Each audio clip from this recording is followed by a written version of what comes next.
Hello everyone, welcome back to అమ్మ చేతి రుచి. నా పేరు లక్ష్మి. ఈరోజు మన కిచెన్లో ఒక చుక్క ఆయిల్ కూడా లేకుండా హెల్దీ వేలో చింతాకు కారం పొడిని చూపించబోతున్నాను. ఈ చింతాకు కారం పొడిని ఒకసారి ప్రిపేర్ చేసి ఫ్రిడ్జ్లో స్టోర్ చేసుకున్నామంటే 5-6 నెలల పాటు దోశ, ఇడ్లీ, ఉప్మా ఇలా టిఫిన్స్ కూడా తినచ్చు. రైస్లో కూడా ఈ పొడి కొద్దిగా నెయ్యి వేసుకొని తిన్నామంటే టేస్ట్ చాలా బాగుంటుందండి. మరైతే లేట్ చేయకుండా ప్రాసెస్లోకి వెళ్ళిపోదాం. ఈ హెల్దీ అండ్ టేస్టీ చింతాకు కారం పొడిని ఎలా ప్రిపేర్ చేసుకోవాలో చూసేద్దాం పదండి. చింతాకు కారం పొడికి ఇలా కొద్దిగా ముదురుగా ఉన్న చింతాకును తీసుకుని పుల్లలన్నీ తీసేసి ఒక 2-3 సార్లు నీట్గా కడిగేసుకొని ఒక ప్లేట్లు వేసేసి పెట్టుకున్నామంటే 2-3 రోజులకంతా ఫ్యాన్ కిందనే ఇలా బాగా డ్రై అయిపోతుందన్నమాట. ఇలా ఎండిన చింతాకులో పుల్లలన్నీ తీసేసి ఆకులను మాత్రమే సపరేట్గా తీసి పెట్టేసుకోవాలి. ఇప్పుడు స్టవ్ ఆన్ చేసి ఒక ప్యాన్ పెట్టేసి ఒక 3 టేబుల్ స్పూన్లమైన వేరుశనగ గుళ్ళను వేసేసుకొని లో ఫ్లేమ్లో ఫ్రై చేసుకోవాలి. నేను ఇక్కడ ఆయిల్ వేయకుండానే వేయిస్తున్నానండి. మీరు కావాలంటే ఒక హాఫ్ టేబుల్ స్పూన్ కానీ టేబుల్ స్పూన్ కానీ ఆయిల్ వేసేసి కూడా ఫ్రై చేసుకోవచ్చు. వేరుశనగ గుళ్ళు కొద్దిగా వేగిన తర్వాత ఒక 2 టేబుల్ స్పూన్లు శనగ బేడలను వేసేసుకొని ఫ్రై చేసుకుందాం. శనగ బేడలు కూడా కొద్దిగా వేగిన తర్వాత ఒక 2 టేబుల్ స్పూన్లు మినపగుళ్ళను వేసేసుకోవాలి.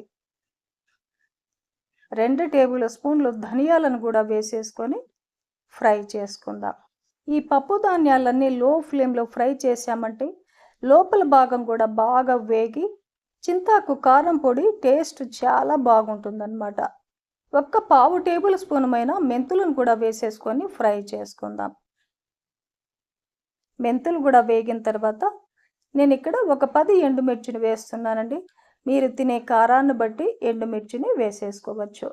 1 టేబుల్ స్పూన్ జీలకర్రను కూడా వేసేసుకొని ఫ్రై చేసుకోవాలి. ఇవన్నీ కూడా లో ఫ్లేమ్లో ఫ్రై చేయడానికి కనీసం 10 నిమిషాల టైం పడుతుంది. కాస్త ఓపిక చేసుకొని వేయించుకున్నామంటే పొడి టేస్ట్ చాలా బాగుంటుంది. ఎక్కువ రోజులు నిల్వ కూడా ఉంటుందన్నమాట. చూడండి, ఇలా ఫ్రై చేసుకొని ఇవన్నీ కూడా సపరేట్గా ఒక ప్లేట్లో తీసుకొని పూర్తిగా చల్లారనివ్వాలి. మళ్ళీ అదే ప్యాన్ పెట్టేసుకొని చింతాకులను వేసేసుకొని లో ఫ్లేమ్లో ఒక 2 నిమిషాల పాటు ఫ్రై చేస్తే సరిపోతుంది. చింతాకు బాగా డ్రై అయ్యింది కదండి, చాలా త్వరగా వేగిపోతుంది. చూడండి, ఇలా ఫ్రై చేసుకొని చింతాకును కూడా ప్యాన్లో అలాగే పెట్టకుండా సపరేట్గా ఒక ప్లేట్లో తీసుకొని చింతాకును కూడా పూర్తిగా చల్లారనివ్వాలి. ఇప్పుడు ఒక మిక్సీ జార్ పెట్టేసుకొని ముందుగా వేయించి పెట్టుకున్న పప్పు ధాన్యాలు, ఎండుమిర్చి ఇవన్నీ కూడా వేసేసుకొని టేస్ట్కి సరిపడా సాల్ట్ వేసేసుకొని ఒక హాఫ్ టేబుల్ స్పూన్ పసుపు, పావు టేబుల్ స్పూన్ ఇంగువ వేసేసుకొని మిక్సీ పట్టేసుకోవాలి.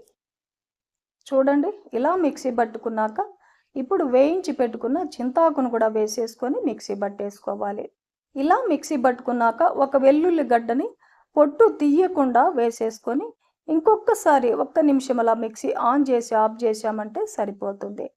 చూడండి, ఇలా మిక్సీ పట్టుకున్న చింతాకు కారం పొడిని కొద్దిగా చల్లారిన తర్వాత మిక్సీ పట్టినప్పుడు కాస్త వేడిగా ఉంటుంది కదండి, కొద్దిగా చల్లారిన తర్వాత ఏదైనా గాజు బాటిల్లో పెట్టేసుకొని ఫ్రిడ్జ్లో స్టోర్ చేసుకున్నామంటే 5-6 నెలల పాటు స్టోర్ ఉంటుందన్నమాట. హ్యాపీగా దోశ, ఇడ్లీ, ఉప్మా ఎన్ని రకాల టిఫిన్స్లో అయినా తినచ్చు. వేడి వేడి అన్నం పెట్టేసుకొని ఈ చింతాకు కారం పొడి కొద్దిగా నెయ్యి వేసుకొని తిన్నామంటే వావ్, సూపర్ టేస్టీగా ఉంటుందండి. చూశారు కదండి, ఈ ప్రాసెస్లో చింతాకు కారం పొడిని మీరు కూడా ఇంట్లో ప్రిపేర్ చేసి హ్యాపీగా టేస్ట్ చేయండి. ఈ హెల్దీ రెసిపీ మీకు నచ్చితే లైక్ చేయండి, షేర్ చేయండి, సబ్స్క్రైబ్ చేయండి. థ్యాంక్ యూ అండి. Thanks for watching.